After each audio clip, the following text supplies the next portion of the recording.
요즘 극장에서는 이순신 장군의 영화 노량이 개봉이 되어서 많은 사람들이 보고 있다고 합니다.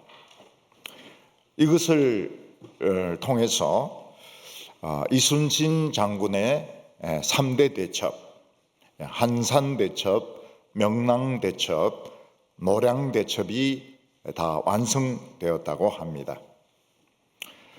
임진왜란은 너무나도 참 어처구니 없는 무능한 전쟁이었습니다. 이때 왕이라든지 신하가 조금이라도 유능하고 정신이 있었더라면 얼마든지 피해를 줄일 수 있는 전쟁이었습니다. 근데 선조는 너무 무능했고 또 신하들은 너무 심한 당파 싸움을 하는 바람에 전혀 준비가 안 되었습니다. 백성들만 많이 죽었습니다. 이 부산포 전쟁, 동네 산성까지 가기 전에 부산포에서도 제법 전투가 벌어졌습니다. 근데 우리나라 이 장군들이 부산포에서부터 도망을 쳐버립니다. 그러니까 동네가 넘어가고 또 울산도 도망을 쳐버리니까 넘어지고 제일 참 어처구니 없는 게 천의 요새가 문경세제 아닙니까? 문경세제만 딱 지키고 있으면 일주일 정도 이상은 버틸 수가 있는데 신립이 무슨 생각을 했는지 문경세제를 포기하고 내려가서 말 타고 싸우려고 한 것 같아요. 강가에서 배수진을 치고 싸우다가 조총을 못 당하니까 전멸을 해버리고 바로 한양까지 뚫려버린 겁니다. 일본의 이 조총이 새로운 무기라고 하지만 완전 무기란 무기는 아닙니다. 이 조총은 심지를 붙여야 되기 때문에 비 오는 날은 못 씁니다. 또 습한 날도 못 씁니다.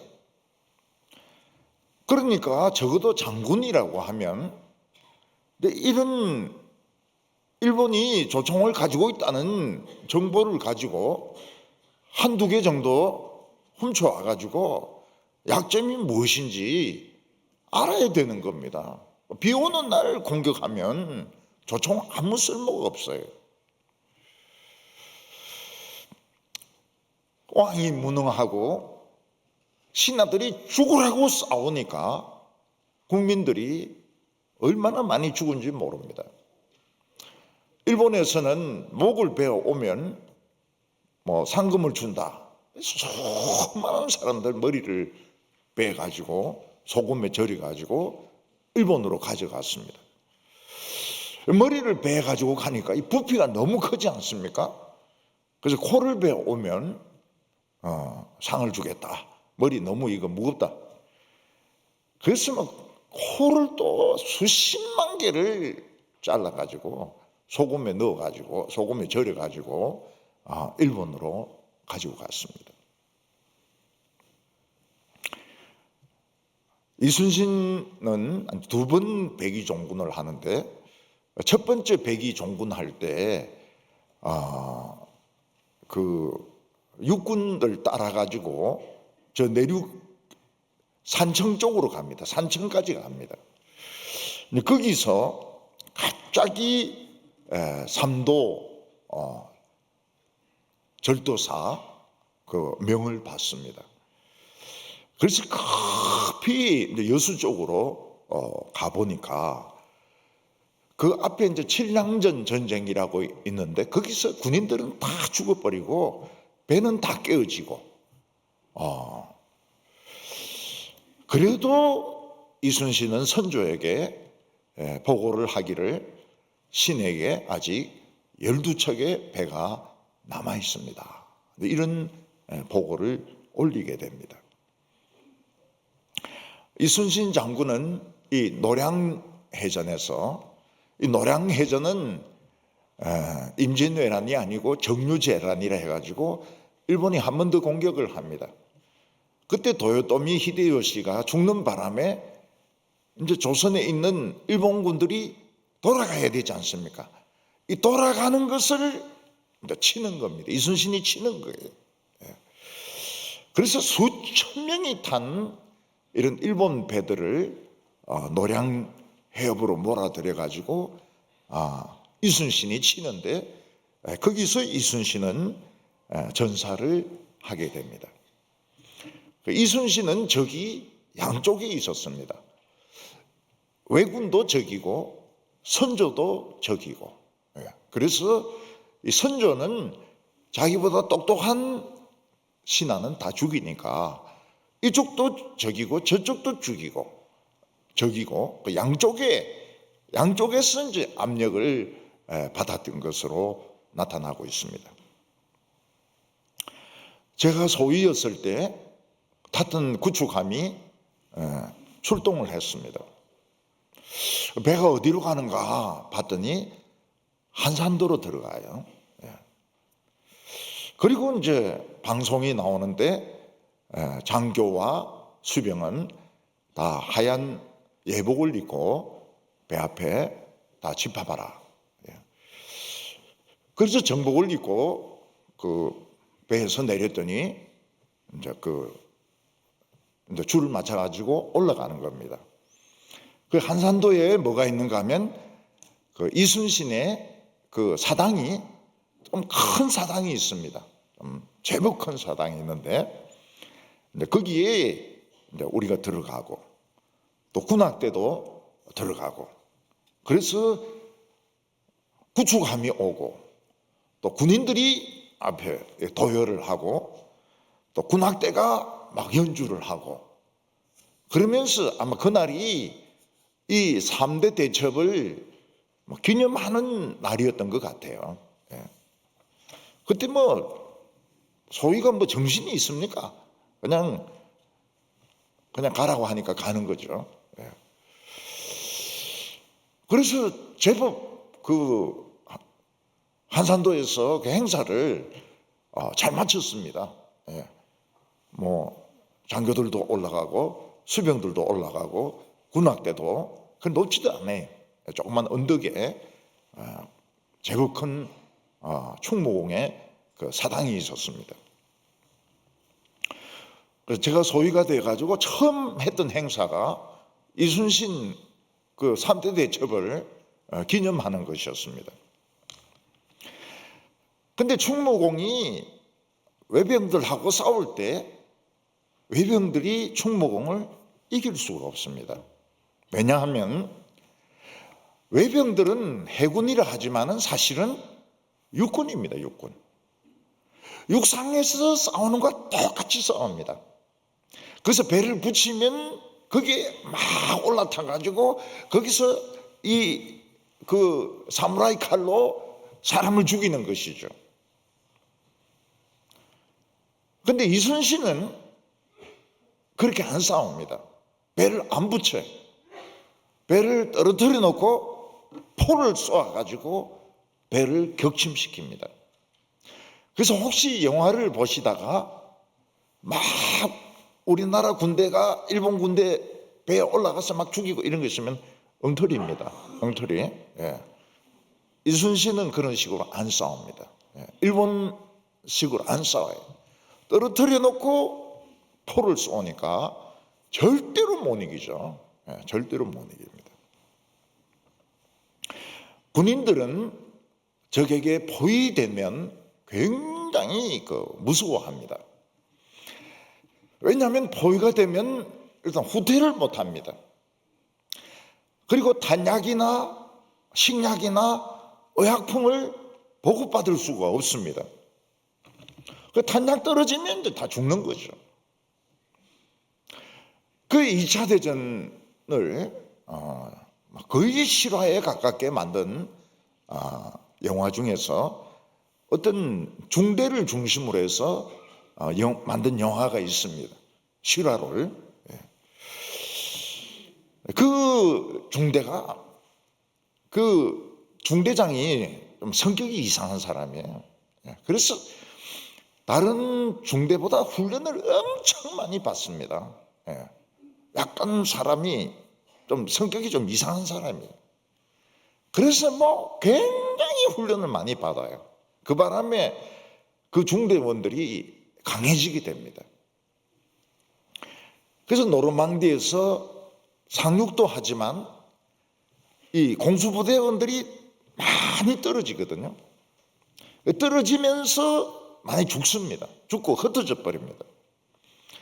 근데 그 중대장이 사람이 좀 똑똑한 거예요. 그 떨어지면서 자기 총도 잃어버리고 자기 혼자 떨어진 거예요. 이 소총도 없어요. 그래 이제 살살 걸어 다녀 보니까 이 사람 발자국 소리가 나는데 이제 신호를 하니까 미군인 거예요. 그래서 이제 미군들을 이제 모으기 시작합니다. 자기가 제일 선임이니까 자기가 이제 지휘관이 돼가지고 도로 바다 쪽으로 갑니다. 바다 쪽으로 가가지고 그때까지 막 미군을 향해서 막 대포를 막 쏘고 있는 그 대포 그 입구에 수류탄 넣어가지고 다 부숴버립니다. 그 아주 이 사람이 전쟁할 줄 아는 대위인 거예요. 대위. 그래 얼마 안 가서 겨울이 오지 않습니까? 그럼 눈이 막 쌓이는데 그 숲에서 이제 그걸 팝니다. 참호를. 육군은 참호를 파는 게 굉장히 중요합니다. 참호 안 파면 다 죽죠. 그래서 육군은 이 야전삽이 중요합니다. 병들 때릴 때도 이 야전삽이 중요하지만은 이제 이 참호를 파는데 이 야전삽이 중요해요. 이 야전삽을 파야 총알을 피할 수가 있습니다. 그런데 이제 해병대는 그 참호가 없지 않습니까? 그래서 원래부터 을룩복을 입는 겁니다. 위장복을. 그게 없으니까 참호를 못 파니까 바위에 붙고 뛰고 이러는데 이제 싸우는 방법이 좀 달라요. 육군은 이 야전삽이 굉장히 중요합니다. 근데 아무리 야전삽을 가지고 그 은땅을 파도 대포 쏘고 박격포 쏘고 이러면은 그 얕아 가지고 다 죽어요. 근데 그 컴퍼니 그 중대는 아주 훈련을 잘 받았어요. 그 겁을 안 냅니다. 겁을 안 내요. 그래서 거기서 이제 막 총을 쏘면서 독일군 보이지도 않아요. 안개도 끼고 숲도 있고 막 서로가 안 보이는 겁니다. 안 보이는데 막 싸우고 그러다가 이제 대포 맞으면 이제 뒤로 보내가지고 건물 하나를 병원으로 만들어 가지고 이제 거기서 막 다리 자르고 팔 자르고 막 이러면서 이제 수술을 하는 겁니다. 그런데 이제 필요한 물자는 비행기가 떨어뜨려 줍니다. 상당히 많은 군인들이 그 포위되어 있으니까 이제 비행기가 와가지고 뭐 음식, 양식, 물, 그다음에 탄약 이런 걸 막 떨어뜨려 줘요. 그럼 이제 군인들이 그걸 가져와가지고 막 싸우는 겁니다. 나중에 이제 패턴이 와가지고 패턴이 이제 탱크 부대를 몰고 와가지고 이제 베를린으로 가면서 이제 이 독일군을 쳐가지고 포위를 풀어줍니다. 그러니까 이 중대원이 고맙다 소리를 안 해요. 왜 이 포위를 뚫냐고. 우리는 공수부대이기 때문에 항상 포위대가 싸운다고. 너희들이 참 쓸데없는 짓 하고 있다 이러면서 큰 소리를 칩니다. 그래 이 사람들이 이제 그 참호에서 나와가지고 그 네덜란드 쪽으로 가면서 독일군을 하고 싸우는데 독일군이 전혀 싸우질 못하는 거예요. 전부 도망가기에 바쁜 겁니다. 도망가다가 다 죽는 거예요. 그래서 이 중대장이 이상하다. 이 독일군들이 왜 이렇게 전쟁을 못하나? 그래 가보니까 애들인 거예요, 애들. 하도 급하니까 애들에게 군복을 입혀가지고 보낸 거예요. 그놈들이 애들이니까 겁이 나가지고 싸우지 못하고 막 도망가다가 총에 맞아가지고 이제 죽은 겁니다. 예수님은 하나님의 나라를 가지고 이 땅에 오셨습니다. 공수부대원 같이 혼자 오셨어요. 근데 이 세상은 예수님을 포위해서 죽이려고 했습니다. 예수님이 아기인데도 헤롯은 군대를 보내가지고 베들레헴에 있는 남자 아기들을 다 죽였습니다. 2살 밑으로 아기들을 다 죽였습니다. 예수님은 나사렛에서 숨어가지고 거기서 목수일이 일종의 위장 직업이죠. 그 목수일을 하면서 30년을 계신 것입니다. 그리고 예수님은 나사렛에서 나오셨습니다. 그리고 갈릴리 지방을 다니면서 하나님의 나라가 왔다. 그리고 병자들을 고치고 그리고 귀신 들린 자들을 쫓아내셨습니다. 예수님은 혼자 참호에서 나와서 사탄의 세력과 싸우신 것입니다. 그런데 예수님은 능력이 대단했습니다. 혼자서 이 하나님 나라 전쟁을 하는데 뭐 병자는 다 낫고 귀신 들린 사람은 다 귀신 떠나고 그리고 막 사람들이 막 5,000명씩 때로는 막 발에 밟힐 정도로 사람들이 몰려들었습니다. 그때 예수님께서는 12명의 제자를 뽑으셨습니다. 근데 이 12명의 제자가 무엇인가 하면 하나님 나라의 공수부대원들인 겁니다. 그러니까 이 사람들이 예수님하고 같이 이 세상과 싸우는 이 하나님 나라의 군인들이었던 겁니다. 오늘 첫 번째로 예수님은 하나님 나라의 씨앗이었다 하는 것입니다. 사람들이 사과를 먹으면 어떻게 합니까? 이제 껍질을 벗기고 안에 있는 그 맛있는 부분을 이제 먹고 씨는 버립니다. 근데 대개 부인들은 영양분은 껍질에 있는데 이러면서 이제 남자에게 껍질까지 먹으라고 이야기합니다. 그럼 남자는 뭐라고 말합니까? 영양분이 있는 것은 부인이 드시고 나는 양분이 없는 거를 먹겠다. 이러면서 내 남자들이 희생을 해주는 것이죠. 근데 어느 집이든지 다 똑같아요. 부인들은 껍데기까지 먹으라 그러고 남편은 영양가 있는 것은 양보하고 속에 있는 그거 먹고 우유 마실 때도 마찬가지입니다. 그 부인들은 우유를 컵에 따라 가지고 입에 대고 먹으면 또 이 불순물이 들어가니까 컵에 꼭 따라서 먹으라 이러는데 남자들은 그게 답답한 거예요. 그냥 막 꿀꿀꿀꿀 마셔야 시원한 겁니다. 그래서 늘 부부싸움이 끝이질 않습니다. 둘 중에 하나가 죽을 때까지 이 우유와 사과가 있는 한 부부싸움은 그치지 않습니다.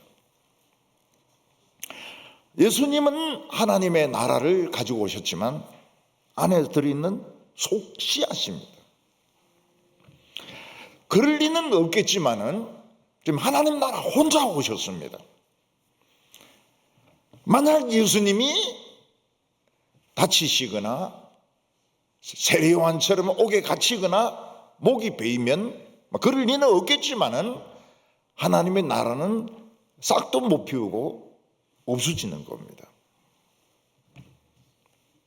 식물의 이 씨앗은 놀랍습니다. 씨앗만 보면 별거 아닌 것 같은데 땅에 심고 그리고 수분이 올라오고 온도가 올라가면 싹이 나오고 나중에는 나무가 되어서 열매가 맺힙니다. 올해 사과가 별로 농사가 안 좋다 그래요. 원래 사과가 한 해는 많이 열리고 한 해는 적게 열리고 이러는데 올해는 특히 병까지 퍼져가지고 사과가 별로 없다는 거예요. 예. 교인들이 올해는 사과가 별로 없다는 거예요. 예. 목사님 드릴 사과가 없다는 거예요. 근데 잘 모르시는 건데 병들기 전에 미리 좀 먹었어요. 예. 그러니까 너무 걱정을 안 하셔도 됩니다. 예수님은 사과의 그 속과 같은데 이제 이것만 가지고는 아무래도 제한이 있으니까 그것을 싸는 제자들을 뽑으신 겁니다. 1절에 보면 예수께서 12제자를 불러 모으사 모든 귀신을 제어하며 병을 고치는 능력과 권위를 주시고, 예수님은 12사람의 제자를 뽑으셨습니다. 11명도 아니고 13명도 아니고 12명을 뽑으셨습니다. 이것은 바로 구약의 12지파를 회복시키는 그런 의미가 있습니다. 구약 성경에 보면 메시아가 오면 무너진 다윗의 장막을 다시 세울 것이라고 말씀하고 있습니다. 그러니까 이 예수님을 함께하는 12명이 다윗의 장막인 겁니다. 요 사람들이 이스라엘인 겁니다. 새 이스라엘이에요.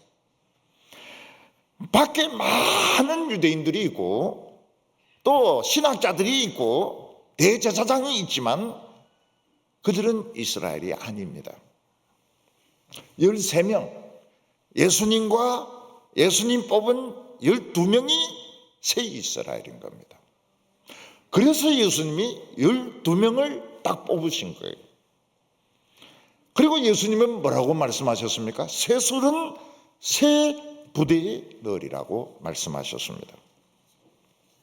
그러면 이 12명의 제자의 부대는 뭡니까? 이 12명의 제자를 담을 수 있는 부대는 뭡니까? 이는 전 세계고 우주인 겁니다. 우주. 이 사람들이 하나님 나라의 부대인 겁니다. 예수님은 이 12제자에게 예수님의 능력을 나누어 주셨습니다. 그래서 막 귀신이 들려서 발작하는 사람 보면 피하는 것이 아니고 대결을 해가지고 귀신을 이겨버립니다. 대결 상담, 그냥 붙어가지고 쫓아내버려요.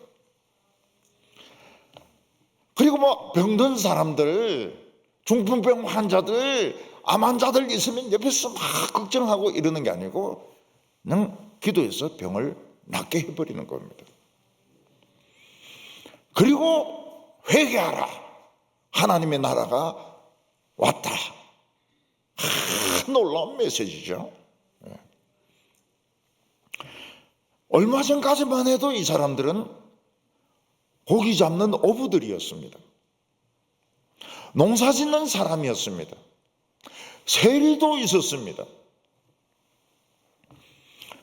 근데 그들은 예수님에게 뽑혀가지고 새 이스라엘의 핵심이 된 겁니다.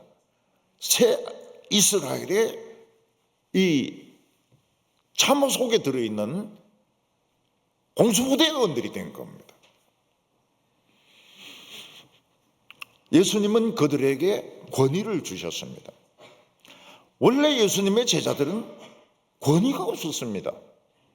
어부고 농사 짓는 사람들이고 그리고 뭐 세리가 무슨 권위가 있습니까? 그러나 예수님이 기도하고 뽑았을 때 어떤 지식인들도 또 어떤 고위직에 있는 사람들도 무시할 수 없는 뭔가 위험이 그들에게 있었습니다. 왜 그렇습니까?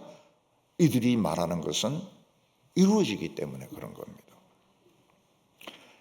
구약 성경에 보면 사무엘이 잠을 자는데 하나님이 사무엘을 부르십니다.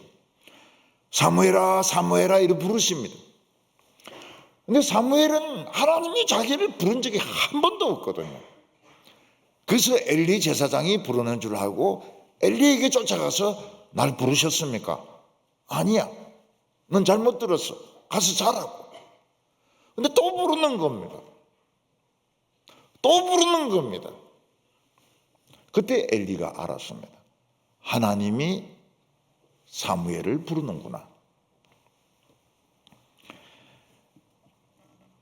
하나님이 사무엘을 부를 때 엘리는 시기심이 났을까요? 안 났을까요? 시기심이 나죠. 자기는 명색이 제사장인데 하나님이 자기를 제치고 그 심부름하는 템플 보이 사무엘을 부르는 겁니다. 그러니까 엘리가 나는 벌써 밀리는구나. 하나님의 눈에는 나는 밀리는구나. 그걸 이제 아는 겁니다. 그래도 엘리는 이야기해 줍니다. 하나님이 부르시는 거다. 그래서 또 부르시면 나에게 오지 말고 주의 종이 듣겠습니다. 저에게 말씀하십시오. 이렇게 대답해라 하면서 가르쳐 줍니다. 가르쳐 주지만 사실은 엘리는 섭섭하죠. 시기심이 나죠. 이미 하나님 앞에서는 엘리는 밀리는 겁니다. 하나님은 뭐라고 말씀하십니까? 나는 사람을 외모로 안 본다. 너희들은 사람을 볼 때 외모로 보지만 나는 외모를 보지 않고 중심을 본다고. 그리고 나를 높이는 자는 나도 그 사람을 높일 것이고 나를 멸시하는 자는 나도 그를 멸시할 거다. 그렇게 말씀하셨는데 그 말씀 그대로 제사장을 딱 하나님은 제쳐놓는 겁니다. 그리고 소년에게 하나님이 예언의 말씀을 주십니다. 근데 사무엘이 그 뒤에 하는 말은 하나도 땅에 떨어지지 않습니다. 무슨 뜻인가 하면 헛소리가 없는 거예요. 사무엘이 한 말은 반드시 성취가 됩니다. 그러니까 권위가 있는 거예요. 여기서 권위라고 하는 것은 헛소리를 안 하는 겁니다. 말을 했을 때 그 말이 100% 성취가 되는 겁니다. 그러니까 사무엘이 하는 말은 바로 하나님이 하시는 말씀인 겁니다. 처음에 예수님은 혼자 하나님의 나라를 가지고 오셨습니다. 예수님 안에 하나님의 나라가 꽉 차 있었습니다. 예수님은 사람들에게 그 복음을 가르치고 그 중에서 정말 그 예수님에 대해서 말씀에 대해서 열정적인 사람들 12명을 뽑았습니다. 이제 하나님의 나라는 13명이 된 겁니다. 이게 하나님의 나라입니다. 밖에 있는 이스라엘은 헌 이스라엘입니다. 세술은 세푸대에 담아야 된다고. 예수님은 이 12명의 제자들에게 세상을 공격하라고 말씀하셨습니다. 참호 속에 지금 숨어있는 부대원들에게 뛰쳐나가서 세상과 싸우라고 말씀하고 있습니다. 군인들이 참호전 할 때 어떻게 합니까? 기관총 총알 있는 대로 다 쏘고 소총 총알 있는 대로 다 쏘고 총알 떨어지면 저는 잠깐 그래가지고 칼을 딱 꽂고는 뛰어나가가지고 막 닥치는 대로 이제 찔러 죽이고 자기도 찔러 죽고 이렇게 하는 겁니다. 그게 이제 참호전입니다. 참호전.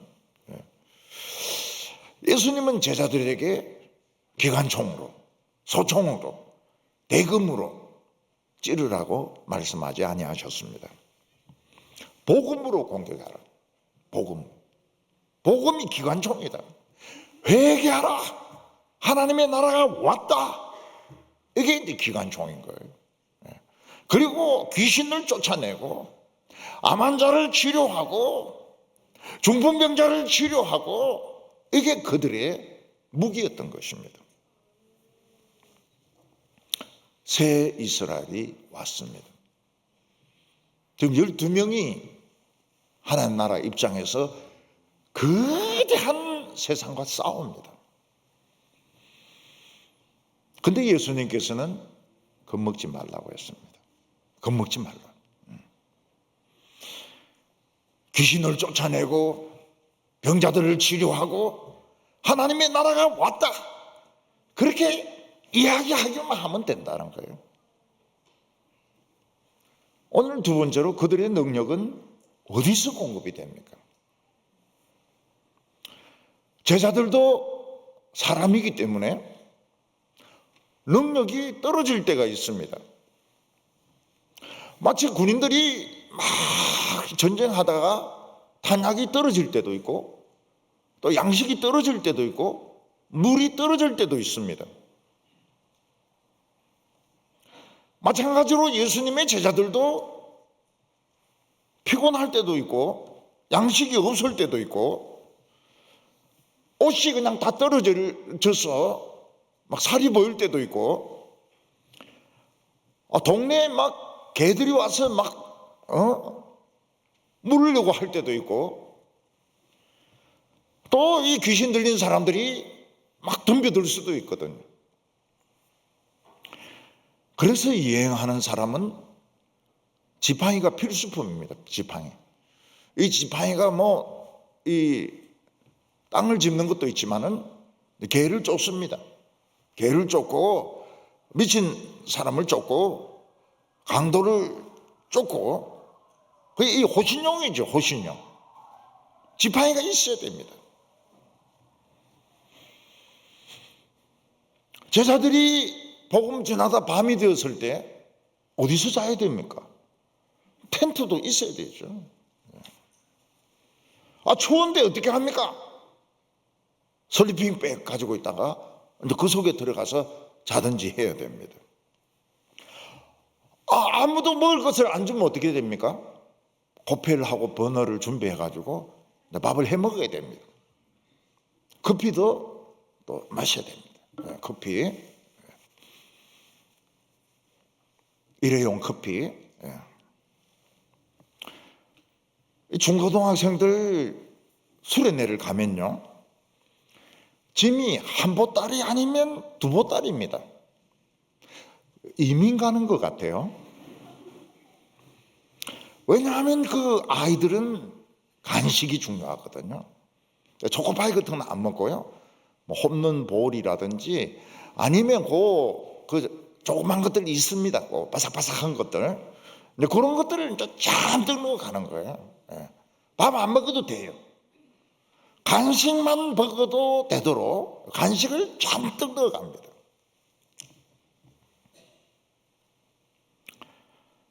그리고 제일 중요한 게 뭡니까? 옷입니다. 옷. 하루에 옷 몇 번 갈아입습니까? 10번 갈아입습니다. 반바지 입었다가 미니 입었다가 긴 바지 입었다가. 왜냐하면 그 재미로 수련회 가지 않습니까? 수련회 가는 목적이 옷 갈아입으러 가는 거거든요. 그러고 이제 여학생들은 그 수련회야말로 화장할 수 있는 기회 아닙니까? 그래서 립스틱 바르고 얼굴에 화장하고 드라이를 해야죠. 드라이를. 여학생들은 드라이를 해야 됩니다. 그리고 롤을 또 발라가지고 성경 공부에 나와야 돼요. 요거 돌린 채로 나와서 성경 공부해야 성경이 눈에 팍팍 들어옵니다. 그리고 이제 이 손톱 네일링 해야죠. 색깔 하나하나마다 다 다른 색깔, 발톱까지 다 해야 되고요. 더 심한 애는 이빨까지 이렇게 네일링을 해야 됩니다. 여학생들인데 무스, 중요하죠. 무스, 머리를 세우는 거 굉장히 중요해요. 남학생들은 축구공, 그리고 농구공. 성경은 다 외우지 않습니까? 그러니까 안 가져가도 됩니다. 남학생들 중에서는 그 만화책을 좋아하는 애들이 있어요. 그 만화책을 또 넣어가야 됩니다.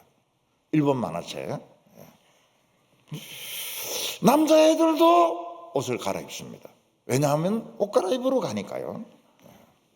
그걸 이제 이해를 못 해주면, 전도사님이나 목사님이 그걸 이해 못 해주면 수련회는 실패하는 겁니다. 자꾸 옷 갈아입으라 이렇게 해야지 이게 은혜스러운 수련회가 되는 겁니다. 당연히 남자애들도 간식이 있어야 됩니다. 남자애들은 주로 배부른 거, 빵 이런 거, 그런 거 있어야 됩니다. 왜냐하면 저 수련장에 가면은 가게가 없으니까요. 그리고 뭐 캔 음료 이런 거 여학생에게 줄 것까지 넣어가지고 가야 됩니다. 애들은 놀러 가는 겁니까? 은혜 받으러 갑니까? 은혜 받으러 가는 거죠. 근데 예수님은 12제자들에게 뭐라고 말씀하죠? 일체 가지고 가지 말라고. 요즘 전도사님 같으면 너무 꽉 막힌 전도사님인 거예요. 옷도 갈아입을 옷 안 된다. 간식도 안 된다. 만화책도 안 된다. 슬리피백, 일회용 커피 일체 가지고 가지 말라. 예수님이 이렇게 명령을 내리신 겁니다. 왜냐하면 하나님의 능력이 하늘에서 공급되기 때문에, 하늘에서 공급된다는 걸 믿으라는 겁니다. 3절과 4절 보면 이르시되 여행을 위하여 아무것도 가지지 말라. 지팡이나 배낭이나 양식이나 돈이나 두벌 옷을 가지지 말며 어느 집에 들어가든지 거기서 머물다가 거기서 떠나라. 예수님이 이 참호에서 벗어나서 세상을 향해서 돌격을 하는데 아무것도 가지지 말고 그냥 가라는 겁니다. 가라. 왜냐하면 능력이 위에서부터 공급되기 때문에, 하나님께서 함께 하시기 때문에 지팡이도 가지지 말라는 거예요. 신발도 가지지 말라는 거예요. 옷도 두벌로 가지고 가지 말라는 거예요. 어떤 사람은 큰 텔레비전이 있습니다. 그리고 자기가 꼭 봐야 되는 프로가 있어요. 그래서 이제 그 선교하러 가든지 수련회 갈 때 그 큰 텔레비를 가지고 가면 어떻게 되겠습니까? 잘 안 나오죠. 텔레비가 잘 안 나와요. 또 매일 이 골프를 해야 되는데 수련회 가면서 골프채를 가지고 가면 어떻게 될까요? 전도사님이 전부 큐티해라. 그리고 자기는 골프 막 이렇게 하면 애들이 은혜를 받을까요? 지팡이를 가지고 가지 말라는 거예요. 여행하는 사람들에게 지팡이는 필수품입니다. 필수품. 개가 와서 물려고 하면 지팡이로 막아야 되고, 또 강도나 도둑이 오면 지팡이를 가지고 싸워야 되고, 뱀이 나타나도 이 지팡이를 가지고 쫓아야 됩니다. 그런데 예수님께서는 그것도 하지 말라는 거예요. 미친 개가 오더라도 겁내지 말라는 거예요. 하나님 미친 개도 다스리시니까. 배낭도 매지 말라는 거예요. 배낭도 배낭 안에 이게 안에 비상식량, 그 다음에 여벌 옷, 그 다음에 뭐 이런 것들 다 넣어갔는데 배낭도 매지 말라는 겁니다. 비 오면은 비옷도 넣어야 되는데 그것도 넣지 말라는 겁니다. 배가 고프면 어떻게 합니까? 그냥 아무 집에나 가가지고 밥 좀 달라 해라는 거예요. 그럼 밥 준다는 거예요. 아무 집에나 가서 밥 달라 그러면 밥을 준다는 거예요. 밤이 됐는데 잘 데가 없으면 어떻게 합니까? 아무 집이나 가가지고 좀 재워달라. 그럼 재워준다는 거예요. 능력이 하늘에서 임하기 때문에. 그래서 어느 선교단체에서는 거지 전도를 합니다. 거지 전도. 이 거지 전도가 뭔가 하면 돈 없이 얻어먹는 겁니다. 촌에 다니면서 얻어먹으면서 복음을 전하는 것이죠. 잘 되면 굉장히 좋고 잘 안 되면 굶어 죽고. 거지 전도. 한 번은 여름 휴가철이 돼가지고 시골에 지방의 어느 도시에 갔습니다.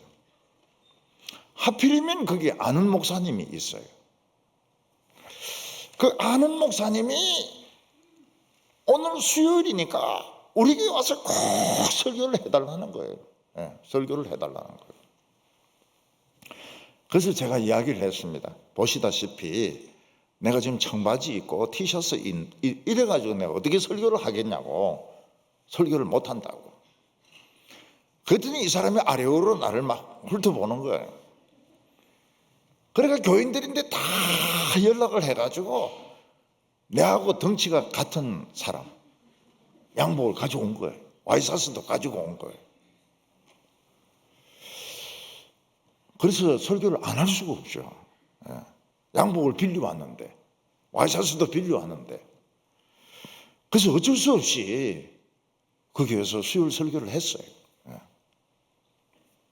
은혜스러웠을까요? 은혜스럽지 않았을까요? 몰라요.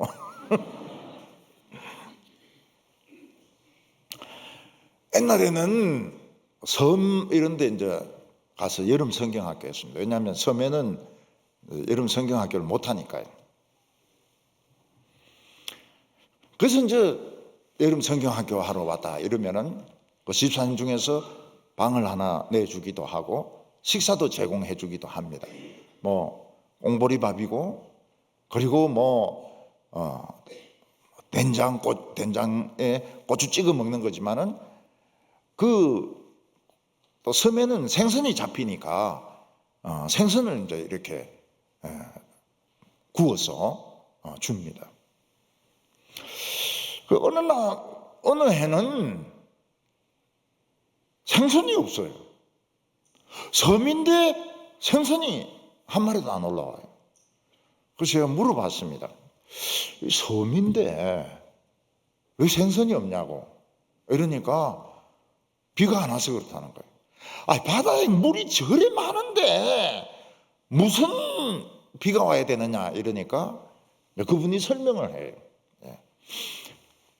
이 농사 지을 때도 비가 와야 되지만 바다에도 비가 와야 된다는 거예요. 비가 안 오면은 바닷물이 너무 짜니까 생선이 안 온다는 거예요. 생선이 없다는 거예요. 올해 너무 가물어가지고 바닷물이 차가워가지고 생선이 없다고요. 이해하시라고. 그래서 내가 이해한다고 그랬어요. 이해한다고. 근데 막 애들이 설교에서 굉장히 은혜를 받는 거예요. 베드로 설교를 하는데. 왜냐하면 베드로도 어부 아닙니까? 자기들도 어부 자식 아닙니까? 물고기 이름을 자기들이 더 많이 알아요. 뭐 볼락이라든지 뭐 아구라든지 뭐 자기들이 막 한참 이야기합니다. 물고기 이름을. 그리고 이제 밤 한 12시 정도 되면 애들 보고 저 부두로 나오라 그래요. 제가 부두로 나오라 그래요. 그래가지고 깜깜한 밤에 그 물에 뛰어들어 가지고 수영을 합니다. 이 놈들도 굉장히 좋아해요. 밤에 수영하는데 굉장히 좋아해요. 저도 조금 좋아하고요.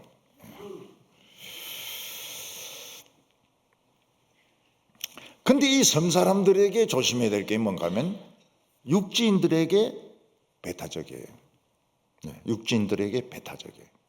그래서 제주도도 마찬가지입니다. 제주도도 조심해야 돼요. 그래 같이 간 선생이 있는데 참 충성된 사람이죠. 또 부인은 또 피아노를 반주를 굉장히 잘해요. 그래 이 사람이 그 논물 내려오는 거기서 발을 씻다가 그라사의 광인이 덤벼드는 거예요. 낯들고 찔러 죽인다고. 어디 우리 논물 내려가는 데서 발 씻냐고 막 찍어 죽이려고 하는데 제가 가서 말렸죠. 그때 찔려 죽었으면 첫 순교자가 나오는 건데 순교를 못했습니다. 제가 말리는 바람에 죽을 기회가 없었어요. 선 목사님도 아주 배타적이에요. 배타적이에요. 근데 이제 좀 시간 지나면서 설교 듣고 이러니까 이제 마음이 풀려가지고 내년에도 오라고 막 이러는데 제가 안 가죠. 삐지가지고 처음에 한 소행이 괘씸해가지고 안 가죠. 제주도에서 이제 부흥회가 있었습니다. 모든 교파 초월해가지고 그 큰 교회에 서귀포에서 제일 큰 교회에 교인들이 다 모여가지고 부흥회를 하는 겁니다. 근데 거기서 제일 이제 높은 그런 목사들이 높은 게 뭐가 있습니까? 근데 자기가 생각하면 제일 고참이에요. 아주 그 오만불손하고 말도 거칠게 하고 저인데 제가 강사인데 되게 그렇게 안 하는데 아주 오만불손하고 거칠게 대하는 거예요. 육지에서 왔다고 그런 것 같아요. 그 내가 가만히 보니까 이 사람이 합동측이 아니고 통합측이에요. 통합측 목사예요. 그래서 제가 이야기를 했죠. 통합측이 얼마나 훌륭한지. 통합측 목사님들이 정말 얼마나 훌륭한지. 그래서 거기서 부르는 복음송이 얼마나 청소년들에게 은혜를 끼쳤는지. 그러니까 이 사람이 얼굴이 싹 표현하는 거예요. 아주 부드러워졌어요. 칭찬을 하니까. 그래서 설교 시간에 맨 앞에 앉아가지고 은혜는 또 혼자 다 받네요. 그래서 이 칭찬이 참 중요하더라고요.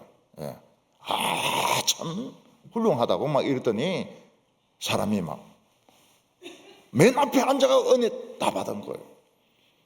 그날 다음 날부터 안 와요. 왜냐하면 은혜 다 받았기 때문에. 그리고 이제 다음 날 되니까 목사들이 막 온 거예요.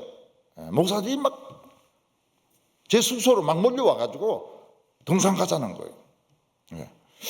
그래서 나는 또 한라산 또 등반하나 이렇게 생각해가지고 가보자고 이랬더니 그게 아니고 뭐 올레길이 있어요. 숲속에 올레길이 있는데 이제 글로 가는 겁니다. 근데 그거 보니까 소를 그냥 그 산에 놓아서 그냥 키워요. 가다 보니까 소가 있고 일로 가다 보니까 소가 있고 뭐 목에 맨 것도 없고 그냥 뭐 소가 지맘대로 돌아다니고 있어요. 그 제인데 비밀을 이야기해 줍니다. 말고기 회 드셨습니까? 말고기를 먹을 수 있습니까? 말고기 진짜 맛있습니다. 그런데 그거 왜 질기다고 그래요? 그랬더니 말 잡아먹지 못하도록 거짓말을 한 거라는 거예요. 내보고 말고기 먹겠냐? 말고기 회 먹겠냐 그래. 안 먹는다 그랬죠. 육해공군 본부. 육해공군본부, 육군본부, 해군본부, 공군본부, 그거 이제 교회가 하나거든. 예, 한 교회거든. 거기 이제 목사님들이 다 중령입니다. 중령. 예. 근데 지금까지 그런 적이 없었대요.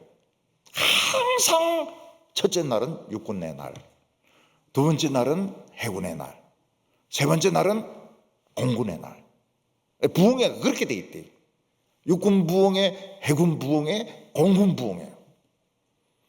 근데 제가 가니까 해군 부흥회, 육군 부흥회, 공군 부흥회. 해군을 맨 앞에 올려놓은 거예요. 목사님이 해군이니까. 그 처음에는 제가 막 권위적일 줄 알았는데 같이 지내보니까 굉장히 재미가 있거든요. 그 다음 날부터 막 시도 때도 없이 막 놀러 오는 거예요. 놀러 와가지고 아유 진짜 이 군목들하고 재미있게 지냈습니다. 해군에서도 그 해군교회, 그 옛날엔 통제부 교회라 그랬는데 거기서 부흥회를 하는데 막 그 해군 군목들이 그냥 부흥회 내내 붙어 다니는 거예요. 그 군목들만 붙어 다니는 게 아니고 부인들까지 붙어 다니는 거예요. 왜냐하면 나하고 같이 있으면 밥이 해결되니까요. 그리고 재미있으니까요. 예. 그래서 아침에 연락이 왔습니다. 목사님, 아침 식사 같이 하십시다. 아, 나 아침 싫다고. 운동해야 된다고. 그랬더니 이 군인들이 흩어져 가지고 저를 찾은 거예요. 진해 구석구석에 목사님이 뛸 수 있는 곳을 다 찾아낸 거예요. 결국 찾아냈죠. 그래서 아침 먹었어요. 이 선교로 나가든지 교회를 개척할 때에 하나님이 준비시킨 사람이 있습니다. 그 사람을 만나는 것이 굉장히 중요해요. 그 사람은 처음부터 끝까지 변함이 없습니다. 어떤 사람은 잘해줬다가 또 막 욕을 했다가 변덕을 부렸다가 있는데 하나님이 준비해준 사람은 이게 변동이 없어요. 처음부터 끝까지 갑니다. 근데 그 사람이 실제로는 어느 통역도 해주고 집 같은 것도 도와주고 굉장히 중요한 인물입니다.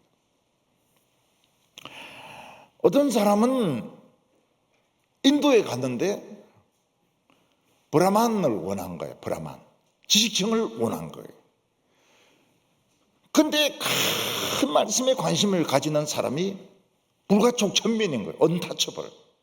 저 밑에 있는 계급의 청년이 말씀에 관심을 가지는 거예요. 되게 하나님이 준비한 사람의 특징이 뭔가 하면 말씀에 관심을 가져. 설교 들을 때 진짜 눈이 빠지라고 듣습니다. 그런데 이 사람이 나는 브라만을 원했는데 하나님이 준비시킨 사람은 불가촉 천민이구나. 그래서 천민 중심으로 사역을 했습니다. 부흥했죠. 굉장히 부흥이 됐습니다. 어떤 목사님은 교회 청빙을 받아갔습니다. 근데 이제 아파트가 새로 세워지는 막 개발되는 그런 곳이었어요. 원래 이 교회를 지었던 사람들은 다 그 똥찌개지고 농사 짓는 아주 무식한 사람들입니다. 장로, 권사 이런 분들은 다 좀 무식한 사람들이에요. 그리고 새로 그 아파트에 이사 오는 사람들은 막 교수고 사장이고 사학가들이고 막 이런 사람들이 막 오는 거예요. 그러니까 처음부터 있던 분들은 모든 게 부정적이에요. 하지 말자는 거예요. 변화를 원치를 않아요. 그 목사님은 이 사람들은 너무 부정적이다. 그래서 새로운 교수 이런 사람들은 한마디를 들으면 10마디를 알아듣거든요. 막 착착착착착이에요. 착착착착. 이 막 진도가 막 나가는 거예요. 그래가지고 막 교회가 막 커졌습니다. 근데 옛날부터 있던 사람은 무슨 생각을 합니까? 목사님이 우리 교회를 뺏었다. 새로운 사람들하고 손잡아서 우리 교회를 뺏었다. 그래서 매주 싸우는 겁니다. 예배 시간에 난투극을 벌리는 겁니다. 그래서 주일마다 경찰이 옵니다. 주일마다 앰뷸런스가 옵니다. 왜냐하면 다친 사람들이 있으니까요. 그 싸움을 몇 년간 해요. 그래서 제가 목사님들에게 그 이야기합니다. 너무 빨리 발전을 생각하려고 하지 마라. 그리고 처음 멤버들 좀 공부도 좀 많이 못하고 가난하고 이래도 그 사람들하고 끝까지 같이 가라. 응? 차라리 좀 새로운 이런 사람들이 좀 실망하더라도, 응? 목사님이 꽉 막혔다고 좀 실망하고 이래도 원래 그 멤버들, 그 교회 짓고 막 와서 기도하고 이런 사람들을 등 돌리지 마라. 그러면 치고받고 싸운다. 예. 교회 안에서 난투극이 벌어지는 거예요. 매주 싸우는 거예요.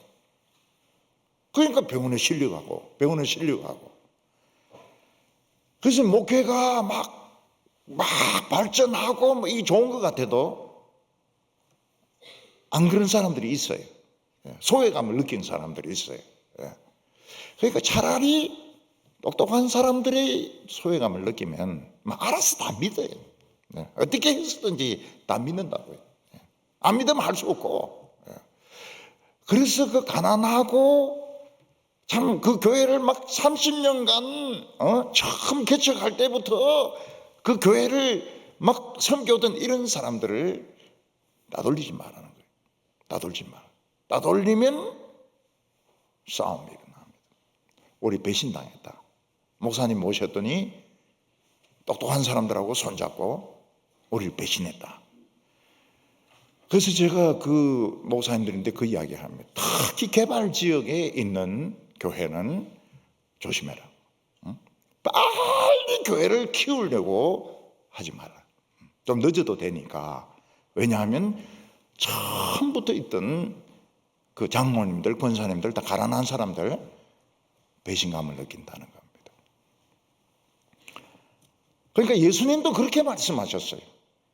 어느 집에 가면 대개 그런 사람 받아들이는 사람들은 가난한 사람들이거든요. 집을 옮기지 말라는 거예요. 그냥 거기 계속 있다가 떠날 때가 되면 그냥 떠나라는 겁니다. 거기서 보고 돈 있고 똑똑하고 이런 사람 찾아가지고 집을 옮기지 말라는 거예요. 왜냐하면 배신감을 느낀다는 겁니다.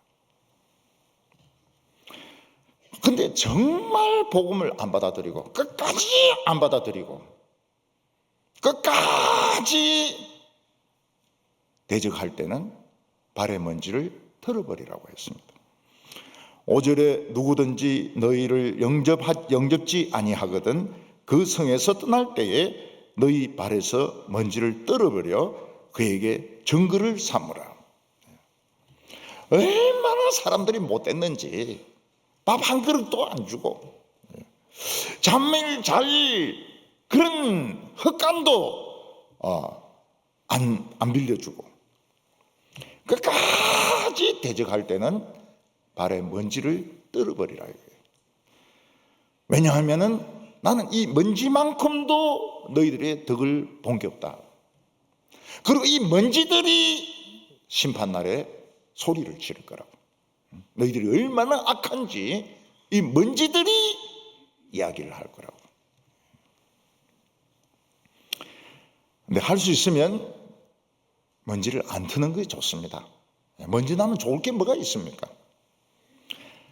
그리고 일시적으로는 반대하고 이럴 수 있어도 또 세월이 지나면은 또 받아들인 사람도 있고 또 다른 사람이 왔을 때 믿을 사람도 있고 그러니까 할 수 있으면 먼지는 안 트는 게 좋습니다. 언제든지 믿을 가능성이 있으니까. 예수님은 제자들에게 아무것도 준비하지 말라는 거예요. 지팡이도 준비하지 말라는 거예요. 미친 개가 오는데 그거 그냥 한 대 때리고 쫓아야지. 그것도 하지 말라는 거예요. 강도가 오는데도 지팡이가 없다고요. 옷이 떨어졌는데도 갈아입을 옷 그냥 없이 가라는 거예요. 한쪽 다리 드러내놓고 설교해라는 거예요. 왜냐하면 그런 사람들 많거든요. 무릎 같은 거 다 떨어졌는데도 막 입고 다니는 여자들 많거든요. 설교사도 그래야 된다고.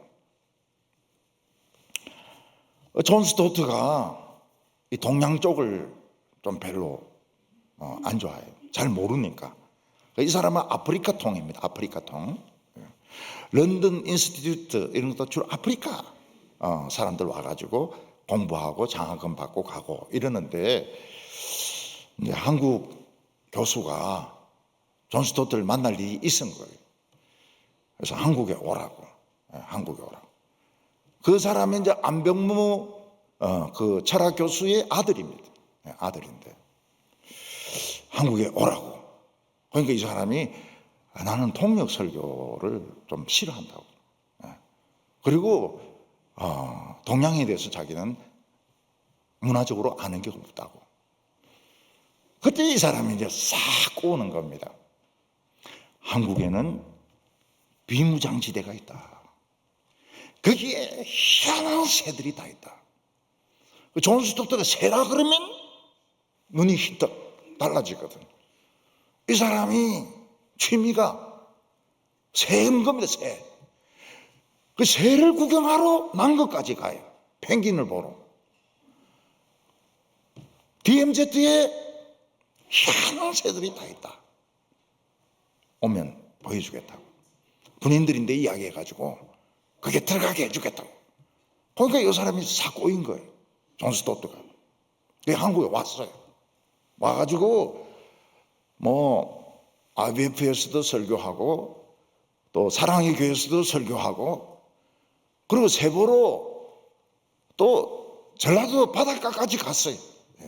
갈매기 제비가 있다는 말을 듣고 갔는데 갈매기 제비가 아니래. 그 태풍 와가지고 존 스토트 죽을 뻔했다고 그래요. 근데 이 사람이 이제 옷이, 영국 사람들은 1년 내내 기온이 비슷하거든요. 이 사람이 옷이 이제 한 벌인데 이 바지에 손 넣고 그러니까 바지가 뜯어져 있는 거예요. 바지가 뜯어져 있어. 주머니 있는 데가. 그러니까 그 횃불 그 회관 그 권사님이 양보를 하나 해드리겠다. 그러니까 이 사람이 이걸 어떻게 받아들여야 될지 모르는 거예요. 그래서 이제 그 교수님들 물어봤어요. 어떤 여자분이 양보를 해주겠다 이러는데 그렇게 해야 되는지 말아야 되는지 나는 모르겠다. 그러니까 이 교수가 뭐라고 이야기하는가 하면, 우리 한국 속담에 여자가 한을 품으면 5, 6월에도 서리가 내린다고 했다고. 양복 안 입으면 한을 품게 된다고. 그래서 존 스토트가 그 새 양복을 입은 거예요. 헌 양복은 그 IBF에 주고. 그러니까 IBF가 막 존 스토트 양복 걸어놓고, 와, 이 존 스토트의 양복이다. 어떤 청년이 이 우상숭배 아닌가 이거? 사람의 옷을 두고서 말이지. 이 뭐, 이게 존 스토트, 존이 입던 옷이다. 이거 우상숭배 아니냐? 뭐 이러는데, 좌우간 한국에 와서 새 양복 얻어 입고 갔어요. 아마 능력이 하나님으로부터 임한 것 같아요. 그러니까 왜 복음 전도자들은 아무것도 안 가지도 되느냐? 하늘에서 능력이 임하기 때문에. 이거는 이제 템포러리입니다. 템포러리. 단기간이니까.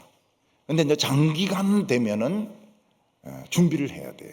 장기간 되면은 선교 기간이 길어지면 지팡이도 준비해야 되고 양식도 준비해야 되고 돈도 준비해야 되고 좀 다릅니다. 근데 이때는 아주 짧은 기간이기 때문에 아무것도 준비하지 말라고. 능력이 하나님으로부터 온다고 말씀을 하셨습니다. 그래서 6절에 보면 제자들이 나가 각 마을에 두루 다니며 곳곳에 복음을 전하며 병을 고치더라. 복음을 전하면 은혜 받는 사람들이 있습니다. 그 사람들이 와서 이야기해요. 점심 누가 주냐고. 없다 그러면 가자 그래요. 또 말씀을 전하면 어떤 사람이 옵니다. 밤에 잘 때가 있냐고. 없다고. 그럼 우리 집에 가서 자자고. 그래서 해결이 된다는 거예요. 그걸 믿으라는 거예요. 그걸 믿으라. 믿기 어렵죠. 정말 믿기 어려운데 예수님은 그걸 믿으라는 거예요. 믿으라. 얼마나 불안정합니까? 누가 안 오면 굶는 거 아니에요. 그때는 어떻게 합니까? 굶으라.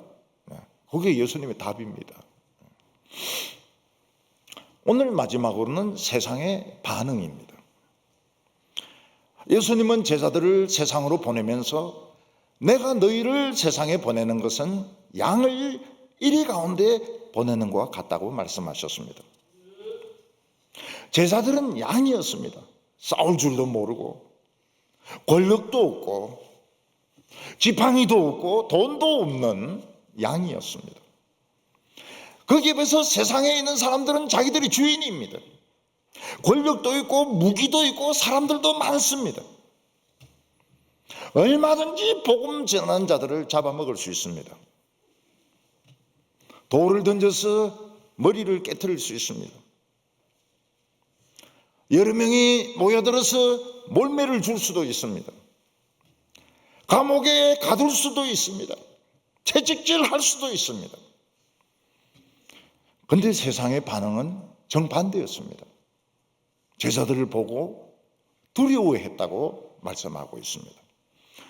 7절에 분봉왕 헤롯이 이 모든 일을 듣고 심히 당황하니 이는 어떤 사람이 요한이 죽은 자 가운데서 살아났다고 하며, 헤롯은 갈릴리 최고 권력자 아닙니까?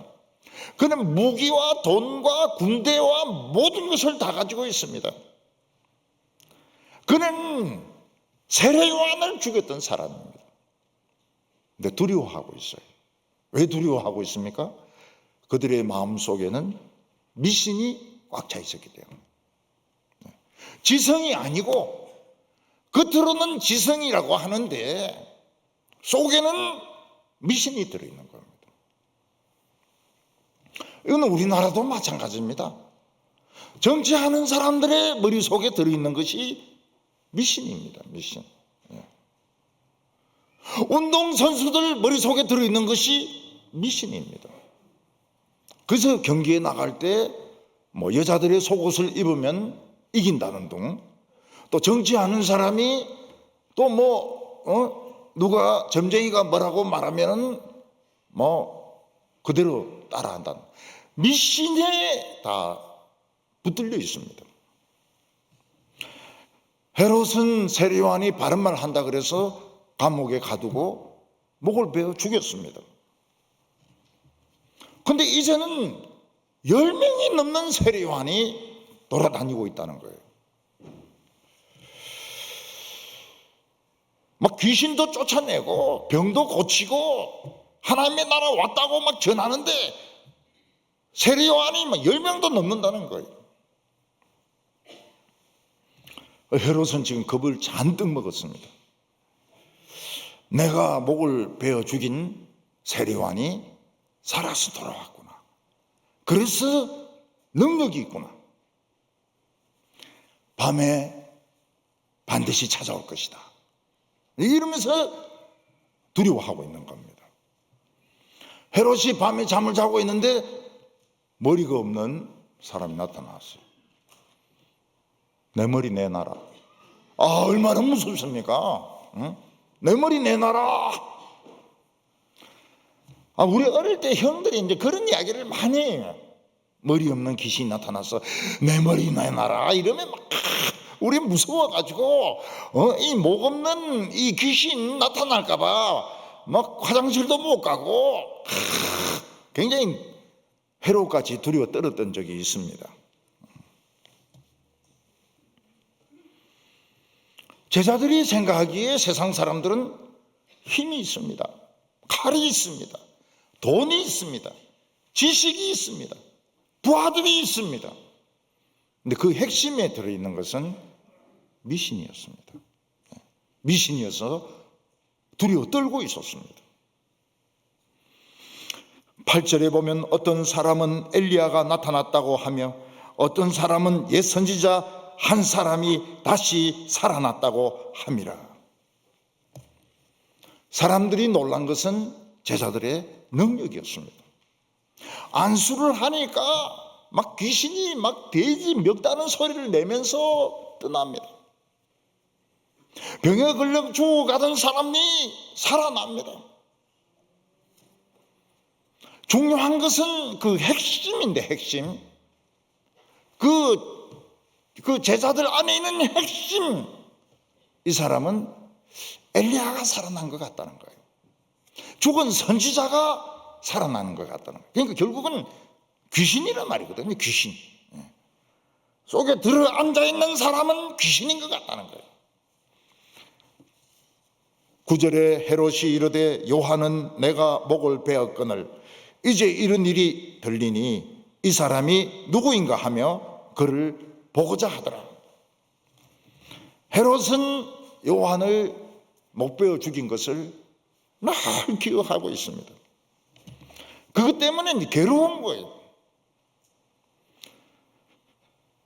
사람들은 자기 때문에 다른 사람이 죽으면 잊혀질 것 같아도 잊혀지지가 않습니다.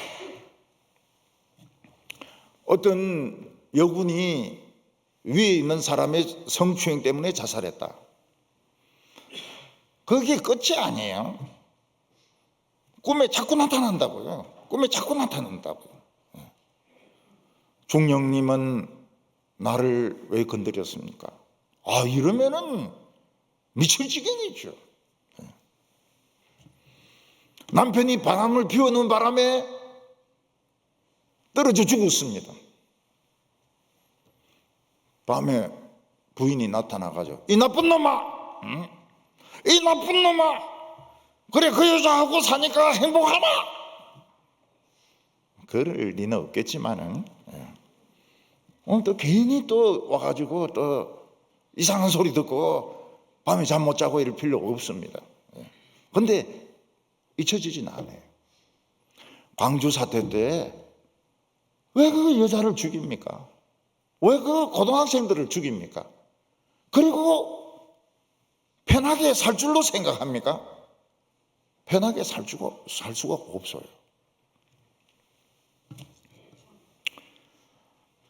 6.25 때 한국 전쟁에 영웅이 있습니다. 근데 그 사람이 글은 못 쓰고 기자가 인터뷰해가지고 책을 냈어요. 맨 끝에 무슨 말이 나오는가 하면 저녁이 되면 자기 때문에 죽은 수많은 유령들이 나타난다는 겁니다. 안 믿는 사람이니까 그렇죠.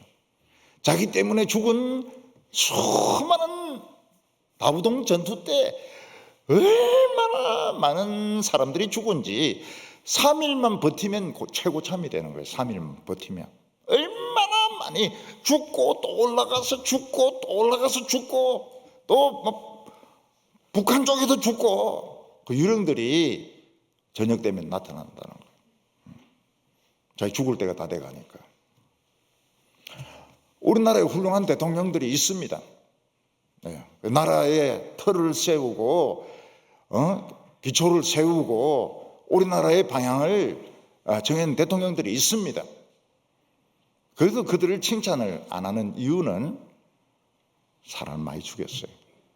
사람을 많이 죽였어요. 지금 자라는 세대는 모르지만은 사람을 많이 죽였어요.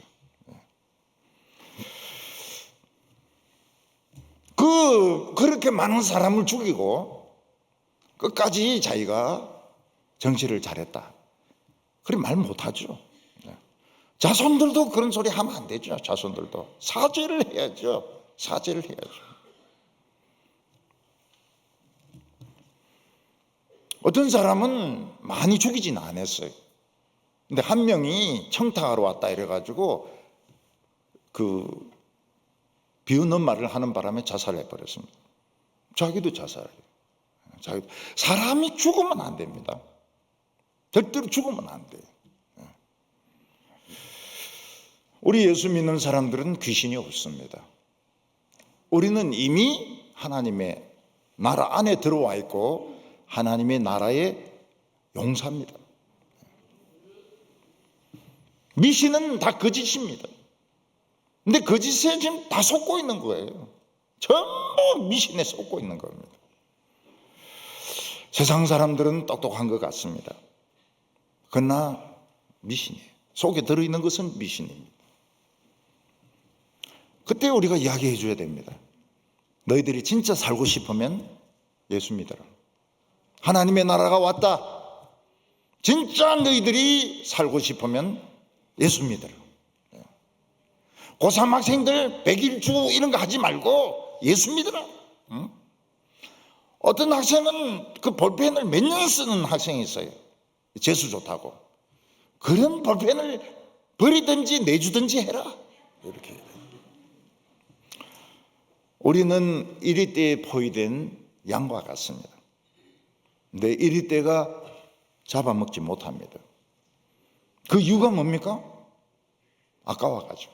한 입에 먹으려니까 아까워가지고 서로 막 밀면서 좀 있어라. 좀 더 구경하고 먹자. 막 이러면서 지금 못 먹고 있는 거예요.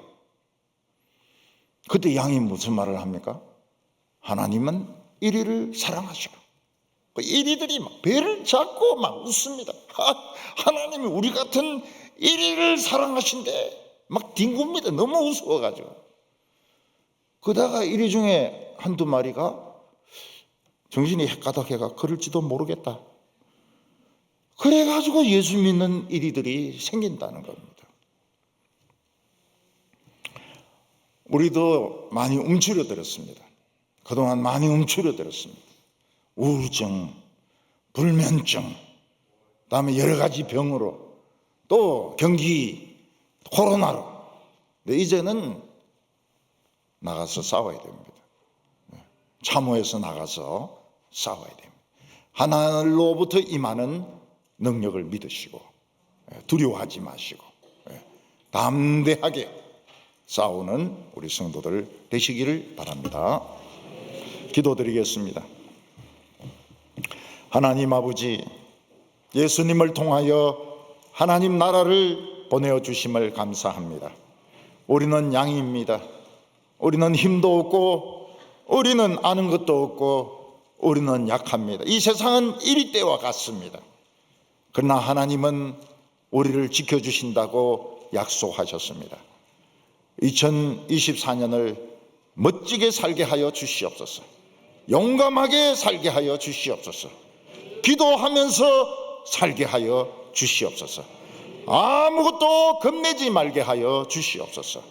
예수님의 이름으로 기도하옵나이다. 아멘.